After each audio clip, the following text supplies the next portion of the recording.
यह अत्यंत उद्वेगर विषय। ओडिशार सबुठारु बड़ डाक्तरखाना होची श्रीरामचंद्र भंजदेव मेडिकल कॉलेज बा एससीबी मेडिकल कॉलेज कटक। ओडिशार स्वास्थ्य मंदिर बा प्राण केन्द्र कहले एससीबी को बुझाए। सबुठारु बड़ रेफराल हॉस्पिटल जदि ओडिशार एससीबी हुए एवं जदि ओडिशार पाखापाखि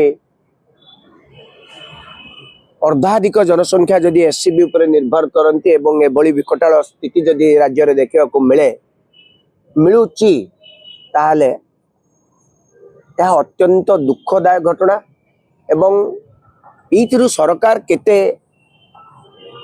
केते मात्रा सरकार काम करूचंती, सरकार केते मात्रा गतिशील क्रियाशील एथिरु जना पड़ुची।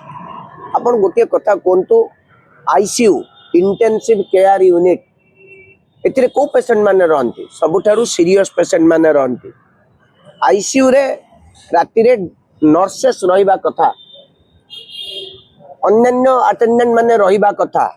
आईसीयू रे जने डॉक्टर निजे 24/7 रहिबा कथा, आईसीयू भितरे बसिबा कथा।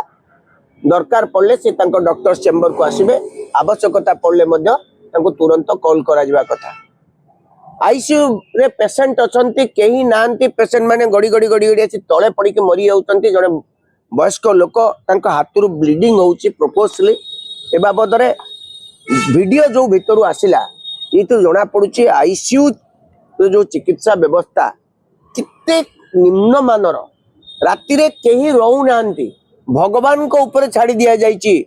माने रोगी सेवा कहले भगवान निजे ही करिवे। जो रोगी आसिला सी जदि भल हैला हैला नहले नहीं मला मला। Nobody is interested.